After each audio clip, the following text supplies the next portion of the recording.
He froze when the girl touched his hand. She was shaking. She was bleeding. And she was smiling at him. "You're my dad," she whispered. He tried to speak. He couldn't, because only 3 people in the world knew who he really was. And 2 of them were already dead. What happened next changed everything. Marco didn't remember agreeing, only the stunned sound of his own voice saying, "1 hour." Mirabelle's protest rose sharp and fearful behind him, but Ava had already thrown her arms around his waist, her small fingers gripping as if the promise alone kept her upright. The diner felt warmer suddenly, tighter, the air thick with something Marco hadn't breathed in years: expectation. He sat stiffly at their booth, back straight, hands folded like he was preparing for confession. Ava ignored all of it. She climbed into his lap with the careless trust of a child who hadn't learned the world could break her. Out came drawings from her little backpack, a rainbow stack of crayon worlds. "This one's you," she said proudly, pointing to a stick figure with a big smile. "And this is my angel sister." The second figure, small and soft and drawn entirely in blue, hit Marco like a punch. The curve of the hair, the shape of the eyes. A 6-year-old who looked exactly like Isabella. His breath thinned. Something old and buried clawed upward. Mirabelle noticed. Her voice came low, ashamed, exhausted. "She draws her often. Says she talks to her when she's scared. Says the angel tells her not to give up." Marco swallowed hard. "Your daughter." "Stage 4 leukemia," Mirabelle finished. "No tremble. Just resignation. 3 months, maybe less. Her father left when she got sick. Haven't heard from him in a year." Marco looked at Ava.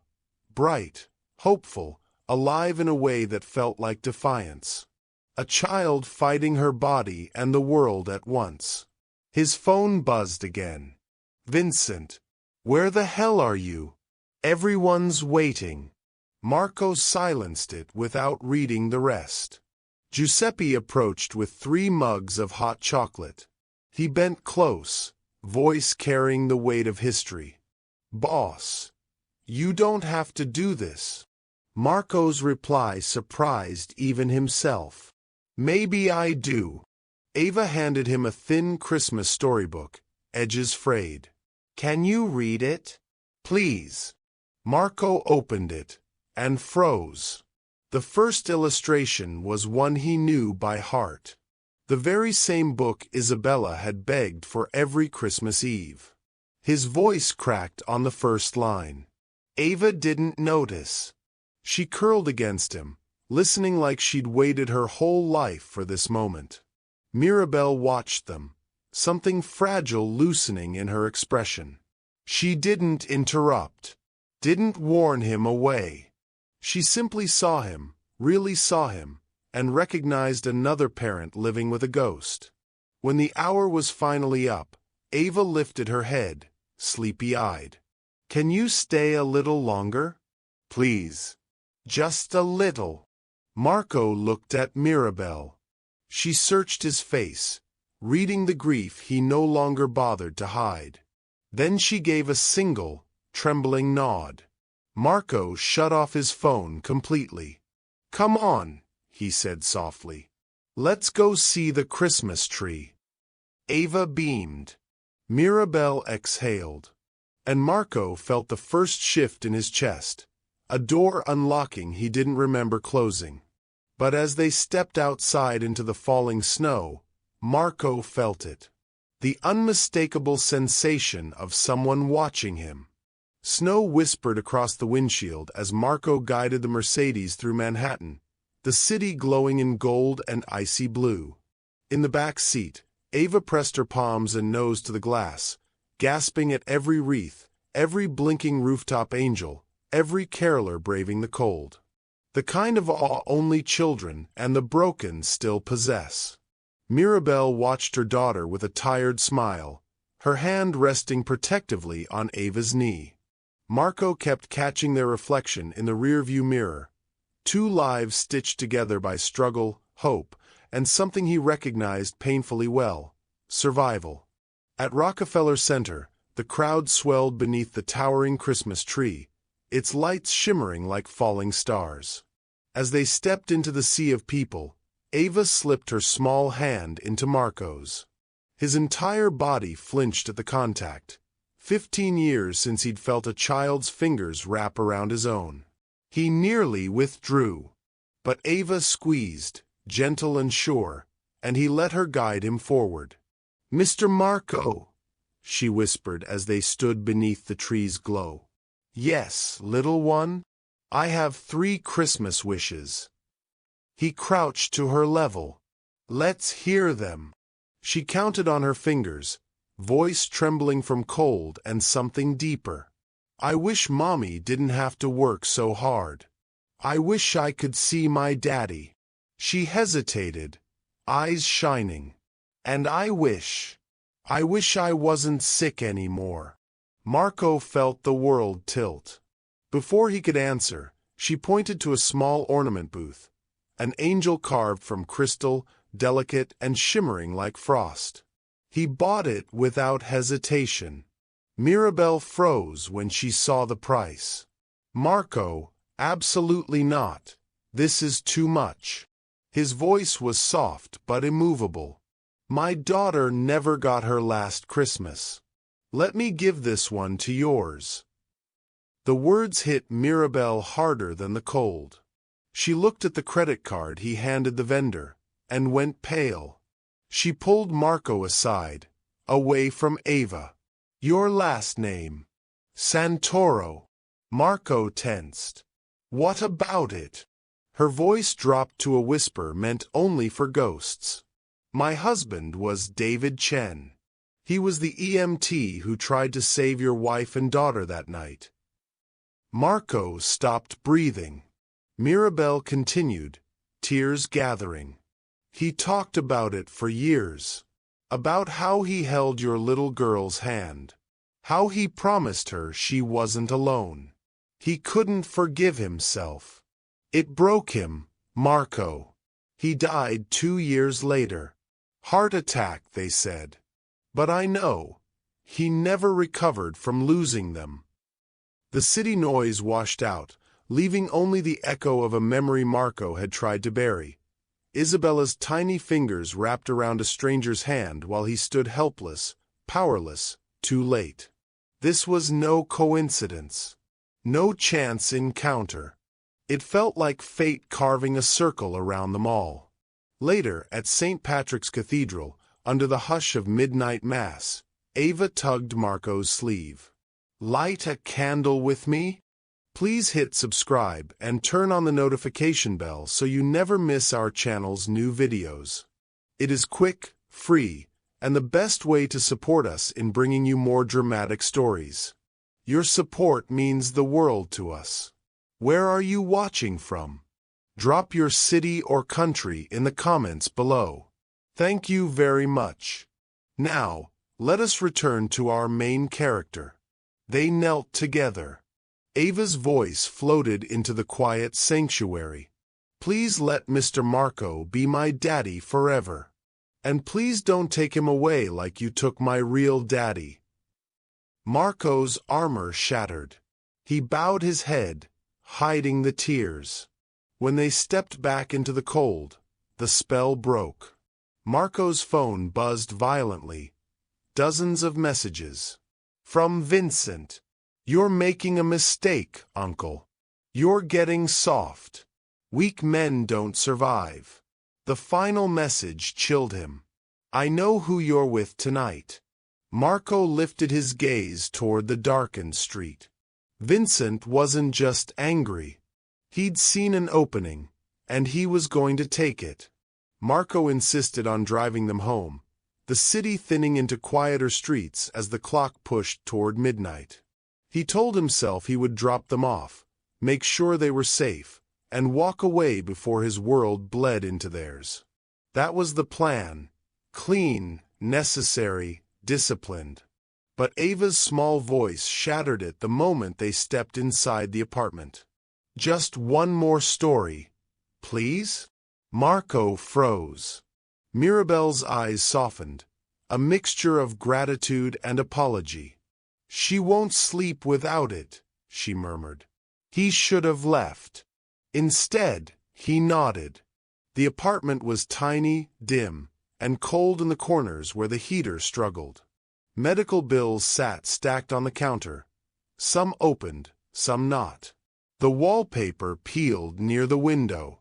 A half-repaired space heater hummed like a dying engine. Marco felt each detail like a judgment. Mirabelle had given up everything to keep her daughter alive. Ava's room was a kaleidoscope of innocence and quiet heartbreak. Hand-drawn angel sisters, crayon portraits of mothers, fathers, and imagined families. Above her bed hung a cluster of paper stars with handwritten wishes. Some bright, some devastating. Marco sat on the edge of her bed with the storybook. Ava curled into his arm like she'd been doing it her whole life. As he began to read, her drawings surrounded him. Tiny worlds where every child had someone to hold on to. Midway through the story, his voice faltered. He stared at the page but saw Isabella, 6 years old, begging for just one more chapter, the same book open on her lap. The memory sliced clean through him. "Mr. Marco?" Ava whispered. "Why are you sad?" He swallowed. His throat tightened. "I had a daughter," he said slowly. "Her name was Isabella." It was the first time he'd spoken it into the world in 15 years. Ava listened intently, her small hand resting on his. "What happened to her?"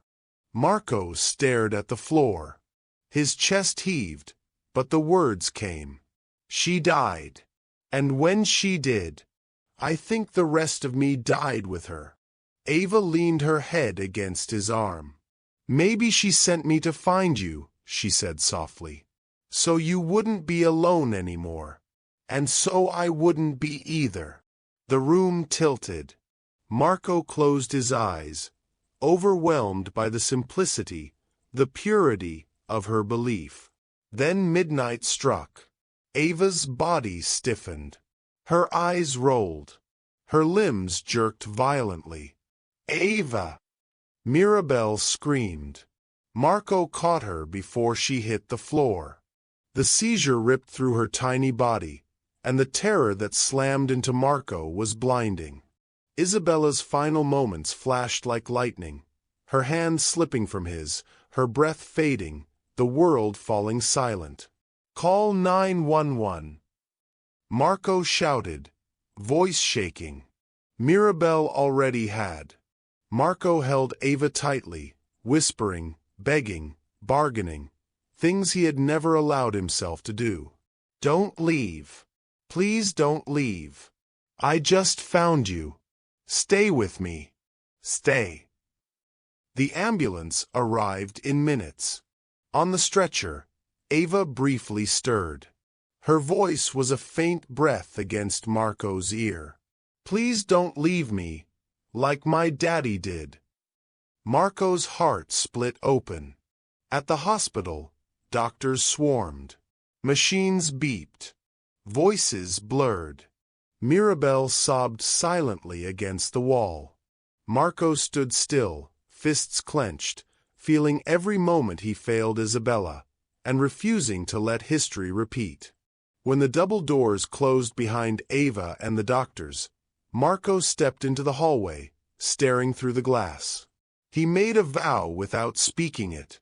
Whatever it took, money, connections, violence, blood, he would protect this child. As dawn broke over the hospital, Marco stepped outside into the cold, phone already in hand, calling specialists, favoring debts, arranging treatments few families knew existed. Then his phone rang. Tony, his most loyal soldier. "Boss, we got a problem. Vincent's making moves. Called an emergency meeting." And there's chatter about a hit. Marco froze. Tony's voice dropped. Target is Giuseppe's diner. This morning. Mirabel's shift started at 9.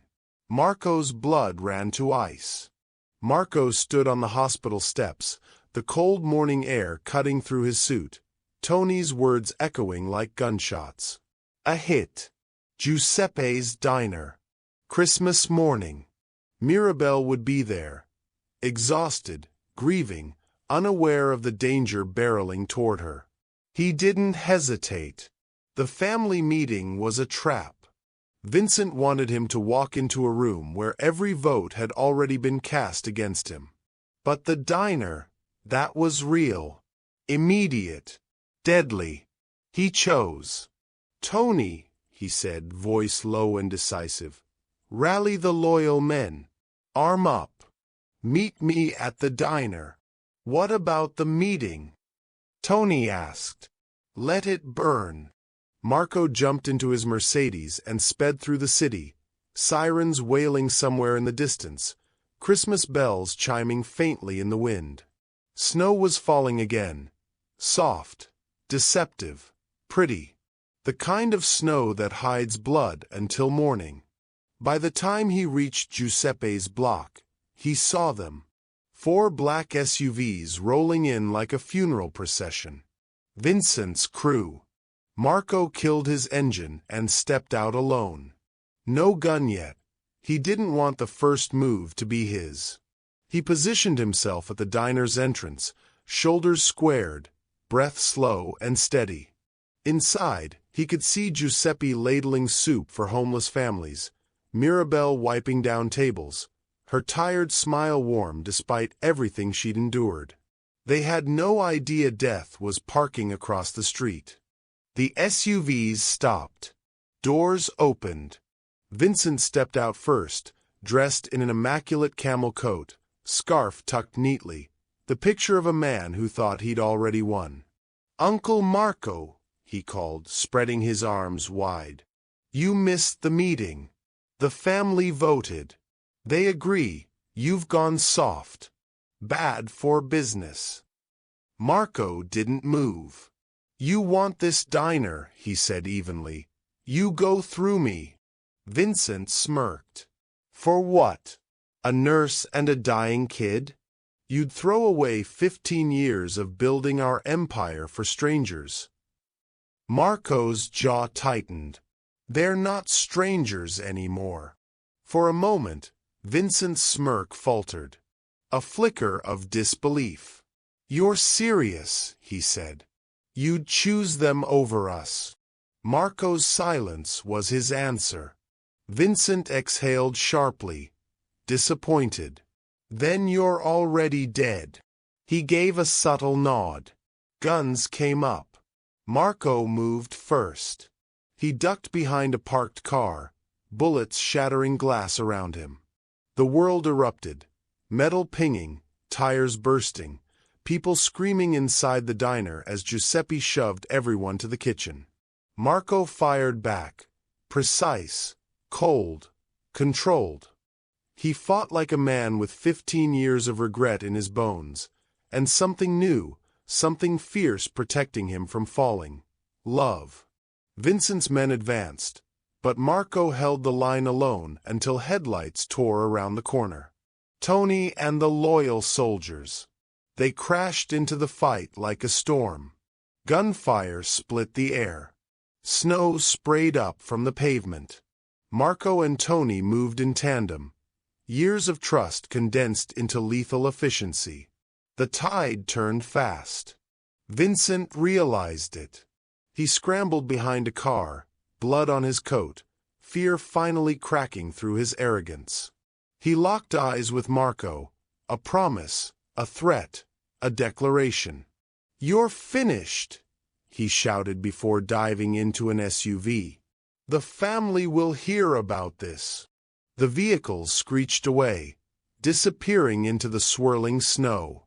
Silence followed. Not peaceful, shocked, trembling, broken. Marco stood breathing hard, gun hanging loosely at his side. Tony approached, expression grave. "Boss." This was a declaration of war.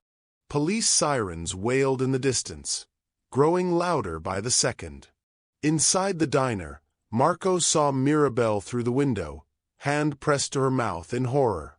Giuseppe stared at him with a mixture of gratitude and sorrow. Marco realized then there was no going back. No forgiveness. No safety. He had crossed a line that could never be uncrossed. And the family, his own blood, would demand he answer for it. But what happened next would force Marco to make the ultimate choice. Are you ready for it? The streets were quieter than they had any right to be. Christmas lights blinked against the darkness like stubborn reminders of a joy Marco felt too far from. When the message arrived, an embossed envelope slipped beneath his windshield wiper. His stomach tightened before he even opened it. A summons. Not an invitation. Not a meeting. A trial. He knew what it meant. And he knew he deserved the consequences. But before he faced any of it, there was only one place he needed to be. The hallway lights buzzed softly above him, casting a pale glow on the linoleum floor. Each step felt heavier than the last. Marco paused outside Ava's room, hand on the doorframe, bracing himself. When he pushed the door open, the small body on the bed stirred. A moment later, those wide, hopeful eyes blinked up at him. "Marco, you came back." The joy in her voice cracked something open inside him. Something he'd cemented shut years ago. He crossed the room in 2 strides. And when her tiny arms reached for him, he leaned close, letting her wrap herself around his neck. The scent of antiseptic and peppermint lip balm clung to her. For reasons he couldn't name, it broke him. Mirabelle watched from the corner, her hands clasped tightly. There was exhaustion in her face, but something sharper too, certainty. She motioned him aside, her voice low. "I know who you are now." Or, "I know enough." He didn't deny it. "The violence at the diner," she whispered, swallowing hard. "That wasn't normal. Not for a chef. Or a mechanic. Or whatever you pretended to be." He looked at the floor. Silence answered for him. She exhaled shakily. "I should tell you to stay away. God knows it would be the safe thing. But when Ava saw you walk in," her voice broke. "She hasn't smiled like that in months." Marco felt a wave of shame, then something deeper. Fear. Not of Vincent. Not of the family. But of losing this fragile, impossible connection. "What are you going to do?" Mirabelle asked. He lifted his eyes to hers. "I have to face my family tonight. At the cathedral. They'll demand loyalty." His chest rose, breath unsteady. "They'll ask me to choose." Mirabelle stepped closer, searching his face. "And what are you going to choose, Marco?" He didn't hesitate.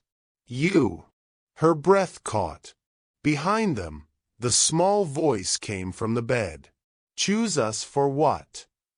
Ava held her stuffed bunny to her chest, watching them with a seriousness far beyond her years. Marco knelt beside the bed and took her hand gently.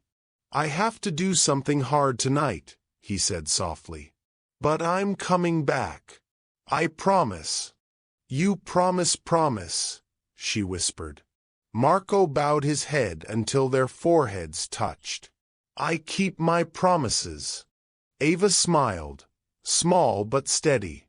He pressed a kiss to her forehead, a gesture he hadn't given even his own daughter on the night she died.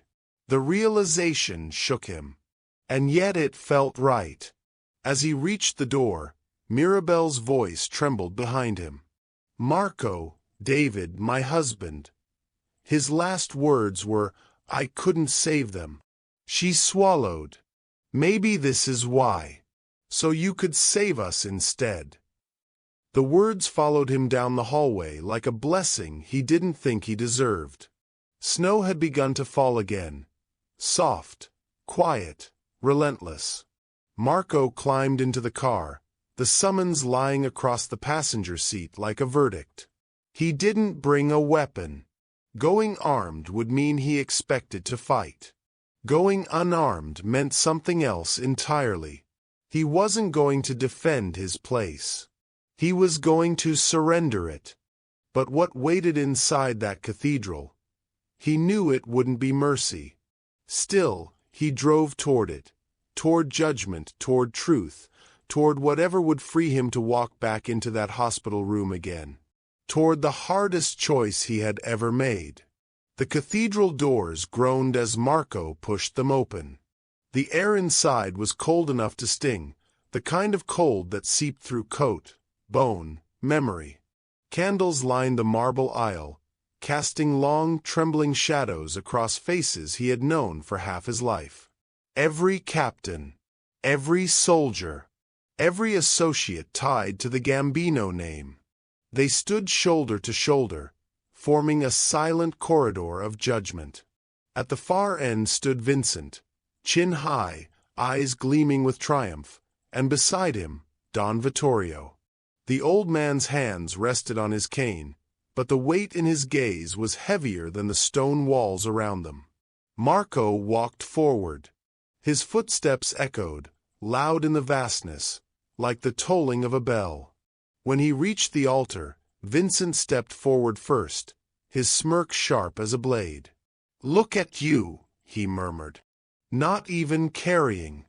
Must have left your balls at the hospital." A few men snickered. Marco didn't react. Vincent turned, raising his voice for the room. "Brothers, you all know why we're here. Marco Santoro, our once loyal capo, has abandoned his oath. He interfered with sanctioned business. He defended civilians against his own family. He's become compromised. Weak." His words snapped like ice.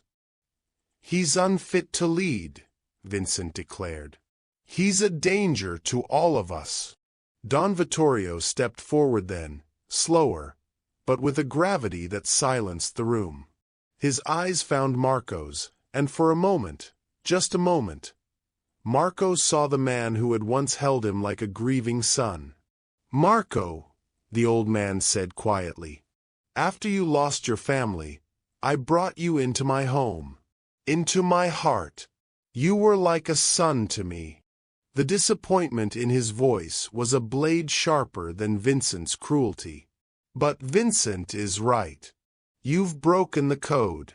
You put strangers before family." The words hung in the air. Cold. Final. Marco exhaled once, long and slow. He didn't defend himself. Didn't deny it. Instead, he spoke the truth he'd never allowed himself to say aloud. "You're right," he said softly. "I did choose them." A murmur rippled through the crowd. Marco lifted his chin. "Because for 15 years, I've been dead. A ghost operating a body. I built everything you see."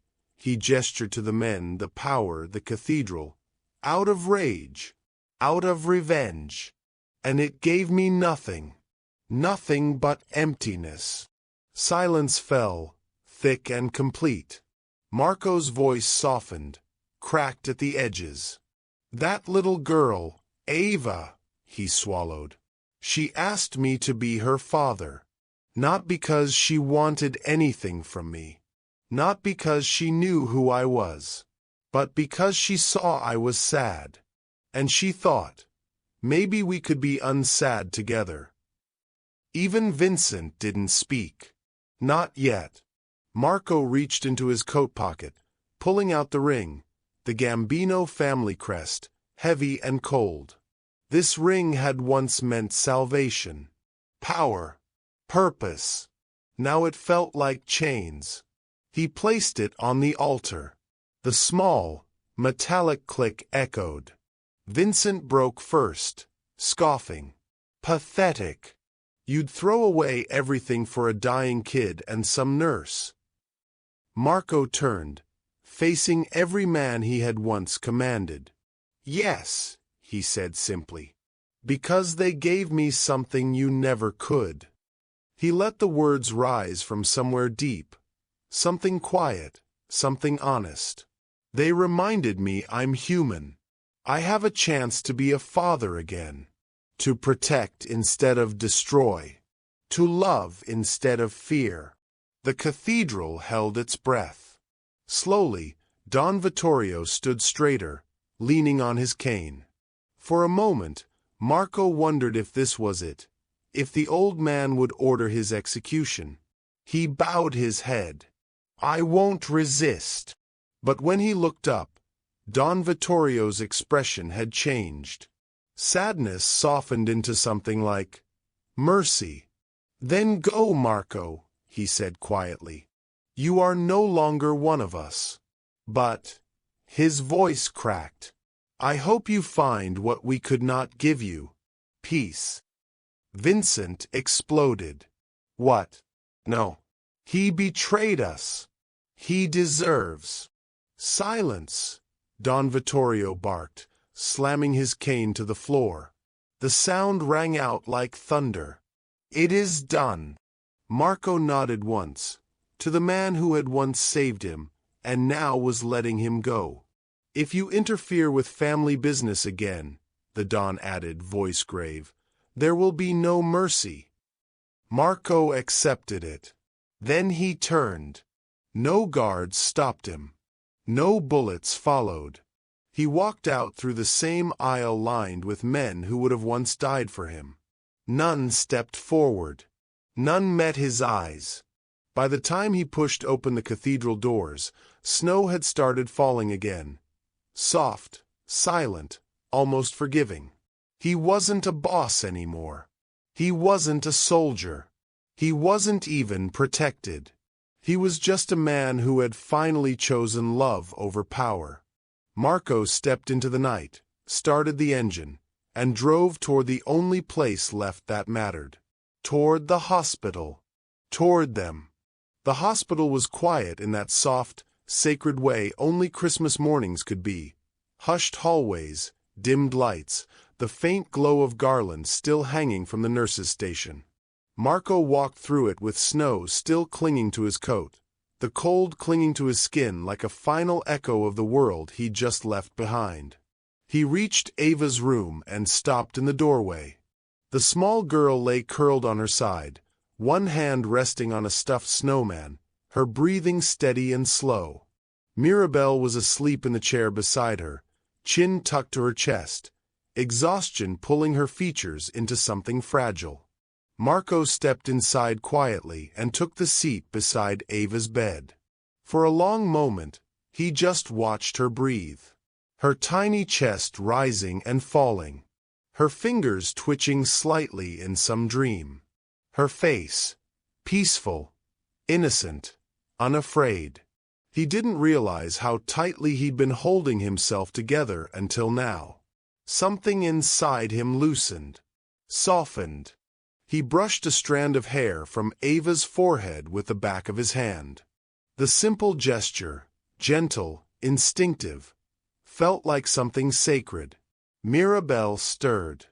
When her eyes opened and landed on him, she froze. Then the breath she'd been holding escaped in a trembling whisper. You came back. You really came back. Marco nodded. Yeah, I did. She rose slowly, walking toward him, searching his face the way someone looks at a miracle they don't trust yet. What happened? She asked softly. What did you do? Marco didn't hide from the answer. I walked away. Mirabelle's brows knit. From them. From all of it. Yes. His voice was steady. There's no going back. Not now. Silence fell, A heavy, meaningful silence. "And what will you do now?" she whispered. He let out a slow breath. "I don't know," he admitted. "I don't know who I am without the life I built." He looked up at her. "But I know where I want to be. Here. With you. With her. If you'll let me." The words seemed to reach someplace deep inside her. A place she didn't let anyone touch. Before she could answer, a small voice broke the hush. "Marco!" Ava's eyes fluttered open, hazy with sleep, and then she saw him. Her entire face lit up in a burst of pure, unfiltered joy. "You came back," she whispered, sitting up too fast. "You kept your promise." Marco smiled, an expression that felt new on his face, but right. "I told you I would. And I keep my promises." Ava reached for his hand with both of hers and held it tight, as if afraid he might disappear if she blinked. "Mirabelle," Marco said gently, still holding Ava's hands, "I need to tell you both something." Mother and daughter looked at him, waiting. Marco took a breath. "Ava, I'm going to help you fight. The best doctors. The best treatment. Whatever you need. And I'll be here. Every step. You won't go through any of this alone again." Ava didn't speak. She just crawled into his lap and hugged him. A small, fierce hug. The kind only a child gives. The kind that forgives everything before it even begins. Mirabelle covered her mouth with both hands, tears welling. "Why?" she whispered, voice breaking. "Why would you do all this for us?" Marco looked up at her with an honesty he had never given anyone, not even himself. "Because you're my family now," he said quietly. "If you'll have me." Mirabelle's tears fell freely. She crossed the room in 2 steps and sat on the bed beside them. Her hand found Marco's. Not tentative. Not afraid. Just right. Ava leaned against both of them, head resting on Marco's shoulder. The 3 of them sat there together, wrapped in the soft hum of hospital machines and the muffled quiet of falling snow outside the window. For the first time in 15 years, Marco's heart didn't feel like a battlefield. It felt like a home. The snow continued to fall. A nurse walked by, pausing just long enough to smile at the sight inside the room. A man, a woman, and a little girl curled together on a narrow hospital bed, holding on to each other like the world outside no longer held any power over them. And in that moment, maybe it didn't. As the screen of their lives dimmed, a quiet caption could be almost felt. Soft, inevitable, hopeful. "Giuseppe's Diner glows like a warm ember against the falling snow." The sign outside still flickers, but now with pride, not fear. The once threatened diner is thriving, co-owned legitimately by Marco through the clean businesses he has spent the entire year building. Inside, the diner is alive with holiday laughter. Families crowd the tables. Giuseppe, healthier than he's been in years, moves with contagious joy between customers. The place Marco once extorted is now the place he protects. Little Ava, 7 years old, hair growing back soft and curly, proof of the remission she earned through the experimental treatment Marco secretly funded, bounces from table to table in a tiny Santa hat, delivering hot chocolate like the proudest server in the world. And Marco is changed. Still strong, still protective, but softened, grounded, human. He wears a simple sweater today. No suits, no armor. And for the first time in 16 years, he smiles easily. When the last customer leaves and Giuseppe flips the sign to closed, Marco turns to Mirabelle and Ava. "Sit with me for a moment," he says, voice trembling just slightly. In the quiet glow of the empty diner, Marco drops to one knee, The same position he took the day Ava first asked him the question that shattered something inside him. Can you be my dad? Only now, the tremble in his voice isn't fear. It's hope. He reveals a ring for Mirabelle, and a delicate necklace for Ava. Mirabelle, Ava, a year ago, you gave me something I thought I'd lost forever. A reason to live. A family. Will you make it official? His voice cracks. Will you be my family? Forever this time. Ava doesn't hesitate. She launches into his arms with pure, unfiltered joy. Yes. Yes. Yes. You're my dad. My real dad. Mirabelle, trembling, tears streaming down her cheeks, nods through her smile. Marco, yes. We choose you too. He pulls them both into his arms, his family, his choice. And for the first time, Marco Santoro's eyes are clear. No ghosts. No shadows. Only gratitude. Through the diner window, snow falls gently on a new family. Not born from blood, but forged from choice. Grief, redemption, and fierce love. Marco stands holding Mirabelle and Ava as if anchoring his entire world. And in that moment, quiet, humble, sacred, a man who once ruled an empire finally finds the one thing he never knew he needed: home. Sometimes the most powerful transformations don't come from strength, but from the courage to be vulnerable. Marco Santoro walked away from an empire to gain a family. And in choosing love over power, he found the redemption he didn't even know he was searching for. Maybe that's what Christmas miracles really are.